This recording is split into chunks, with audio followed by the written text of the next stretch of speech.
predisse por boca de Davi a respeito de Judas, que serviu de guia aos que prenderam Jesus.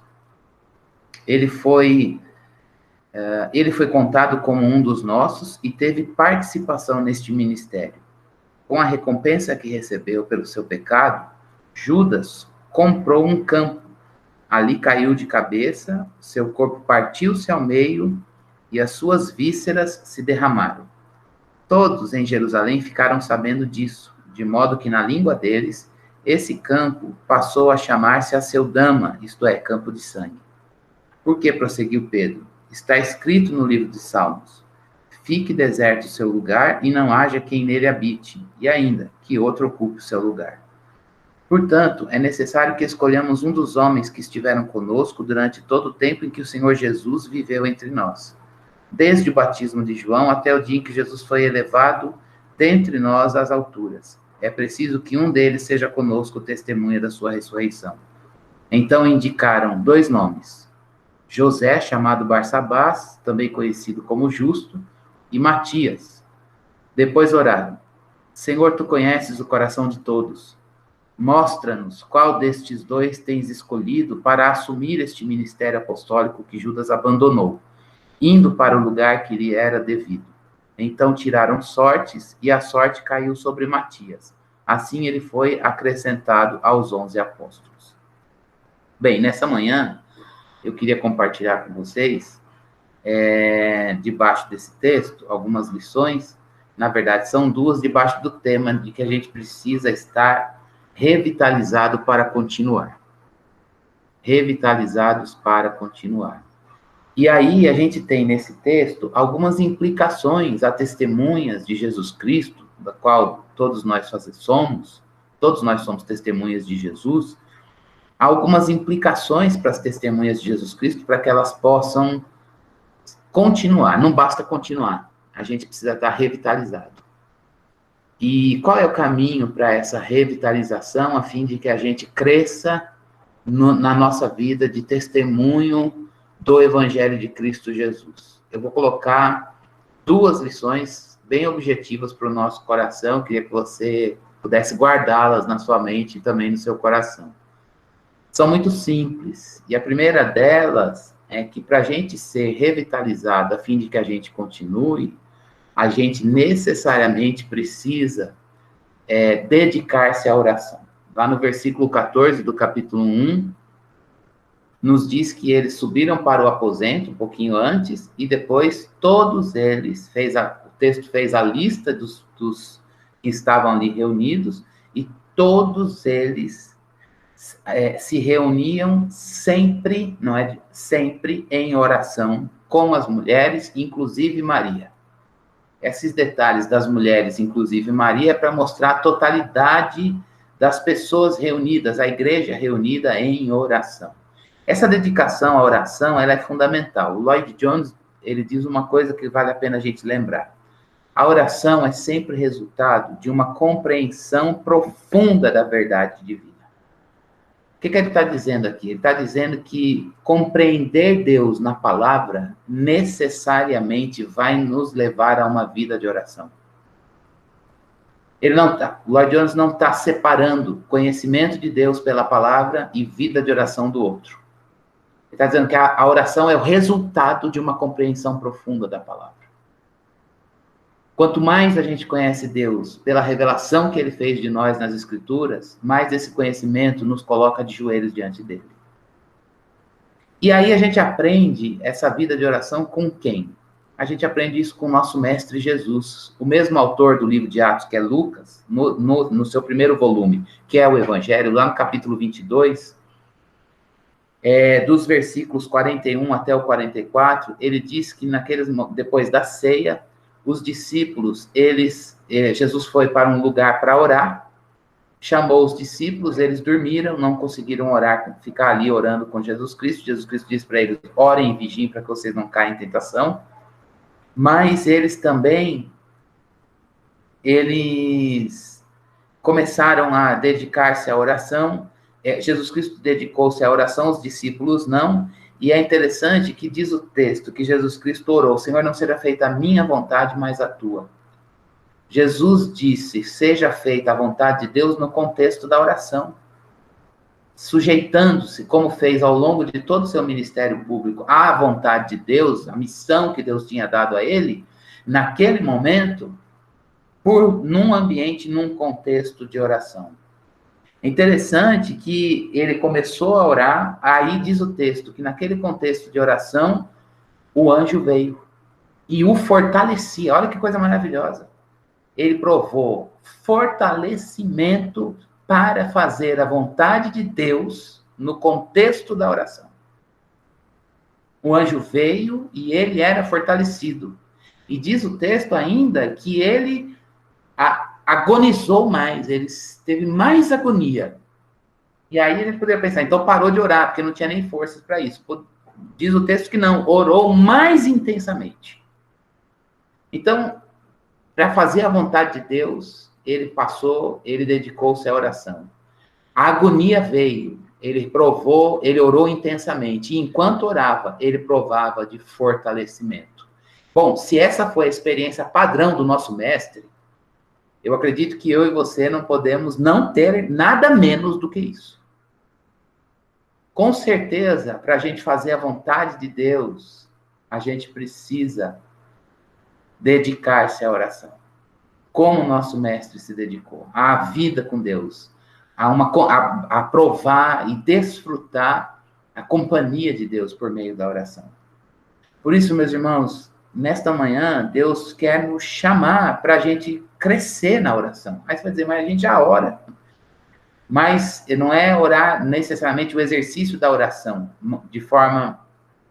isso pode ser um caminho.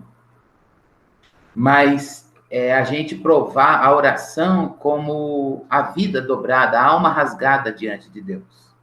Essa vida de oração, dedicação à oração, é fundamental para que a gente esteja revitalizado, para que a gente continue. Porque a agonia vem. E dificuldade para fazer a vontade de Deus também vem. Mas é na oração que o Senhor nos visita, também na oração que o Senhor nos visita, nos fortalece e nos dá poder na nossa fraqueza para que a gente possa cumprir a vontade dele e desempenhar a missão de sermos testemunhas de Jesus Cristo neste mundo. A oração traz força para a gente cumprir as exigências divinas para o avanço do Evangelho.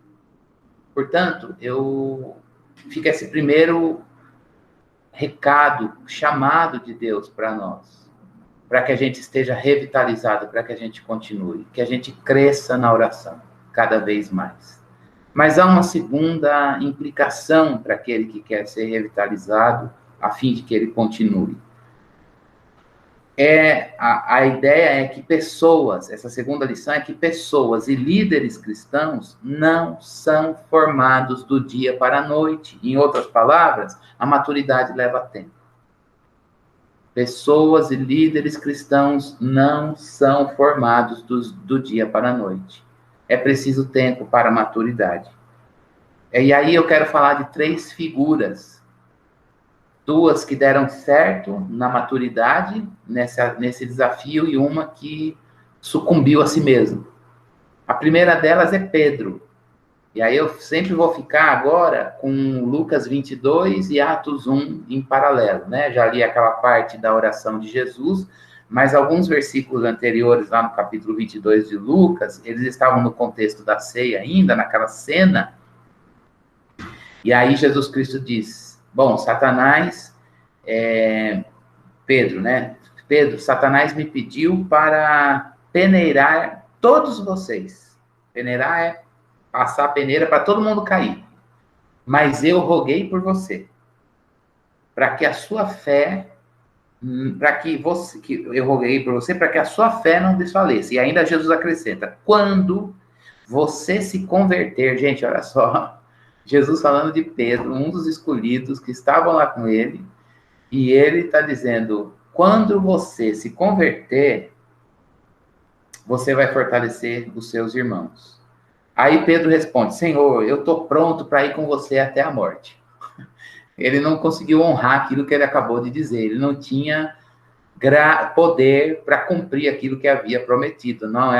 E aí Jesus Cristo diz: olha, Pedro, antes que o galo cante 3 vezes, você vai negar que me conhece.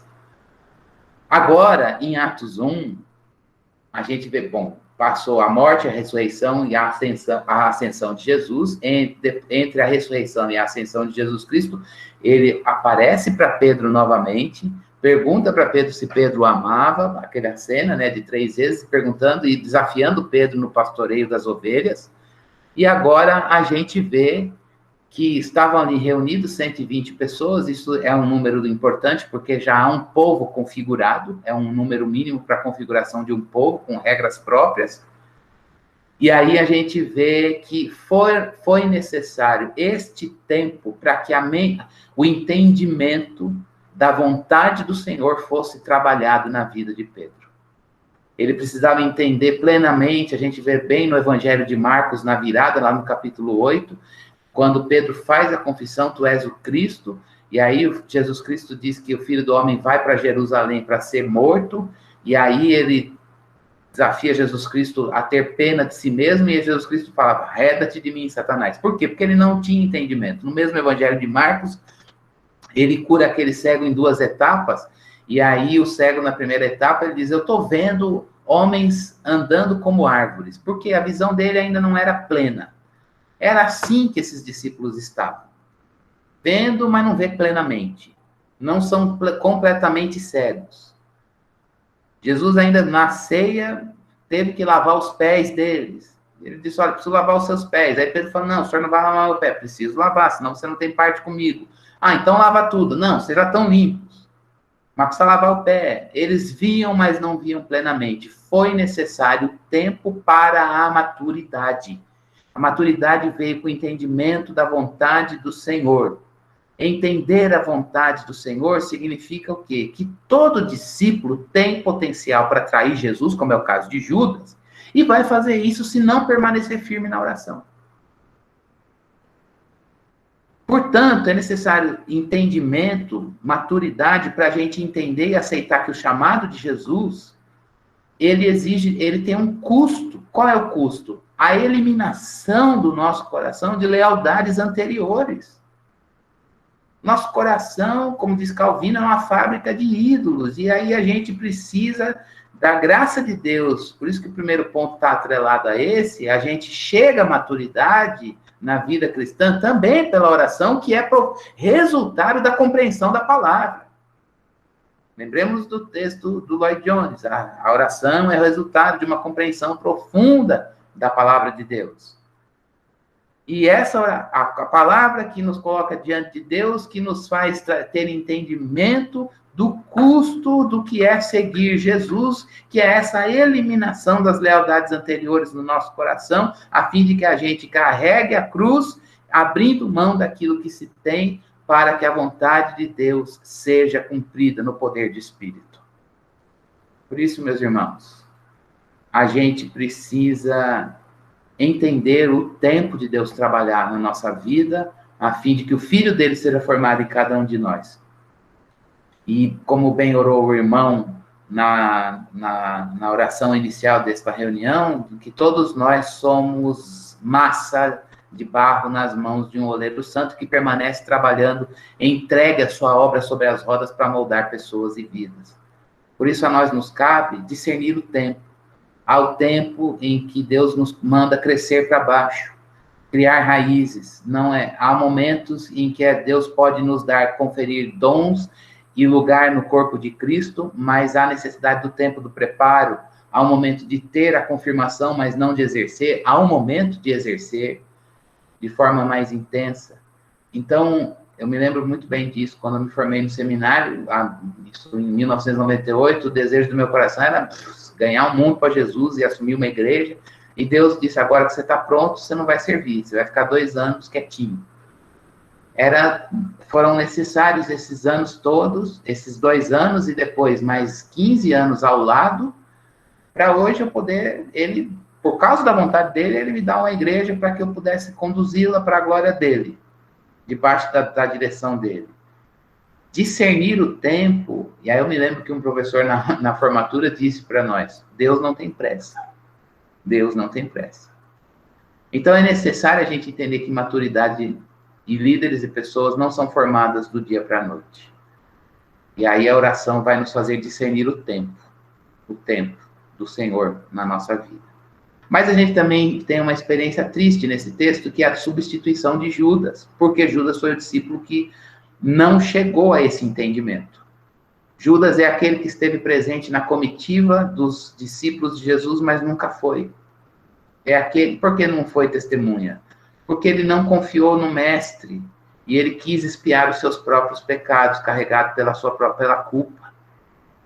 E aí Judas sucumbiu à sua própria perversidade. E aí, quando a gente sucumbe à nossa própria perversidade, a gente se permite ser dominado por Satanás. E aí a gente recebe a recompensa pelo próprio pecado, infelizmente. Mas há a figura de Matias.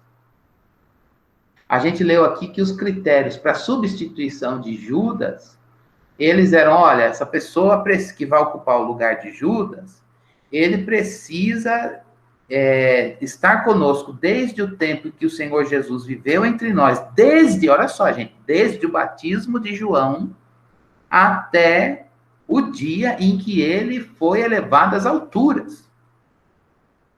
Era um critério de tempo aí. Essa pessoa precisava estar lá entre eles, acompanhando desde o batismo de João até a ascensão de Jesus. E aí, sendo testemunha da ressurreição de Cristo.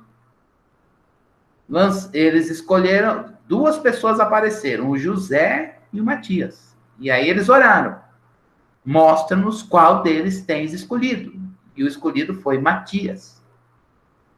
Todo este tempo foi necessário a fim de que Matias pudesse ser trabalhado para este momento, a substituição de Judas. O que a gente sabe de Matias antes desse texto? Nada. O que a gente sabe depois? Também nada. A gente só sabe que Deus esteve forjando uma pessoa para este momento e trabalhando os critérios para que ele pudesse ser usado neste momento na obra do Senhor. Quanto tempo? Então, ele precisava, esse tempo foi necessário para quê? Para que ele cumprisse os requisitos que Deus estabeleceu para a sua obra. É necessário o tempo para que hábitos cristãos permeiem a vida da pessoa no grau necessário. A gente está falando de formação de Cristo na vida de alguém.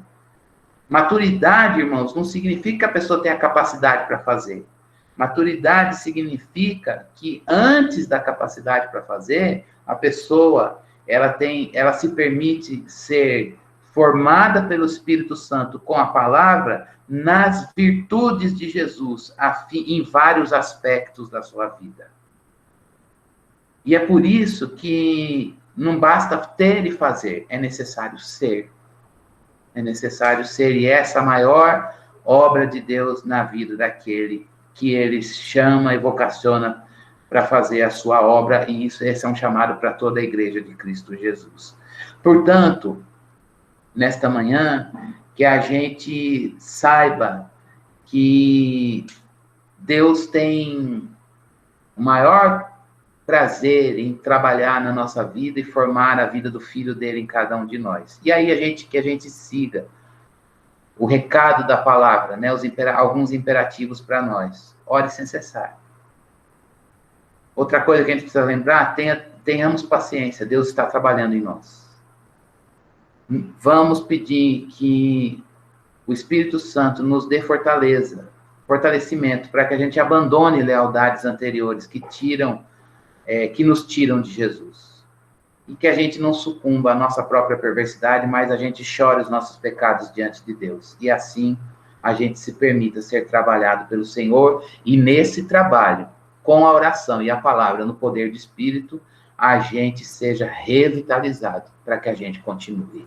Não basta continuar, a gente precisa ser revitalizado.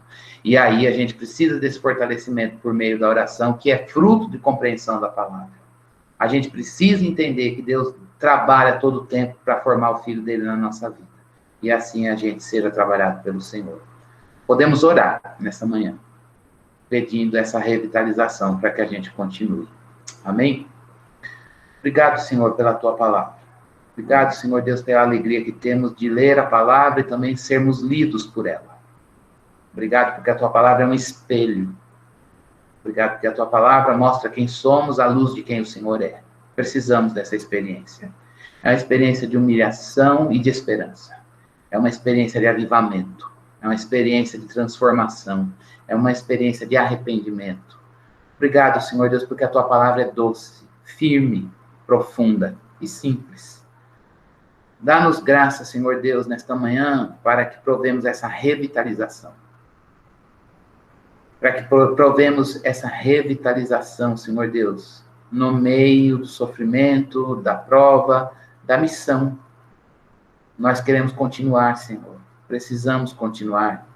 Não pedimos para o Senhor tirar, não pedimos mudança. O que pedimos é fortalece-nos, ó Deus. Aviva-nos.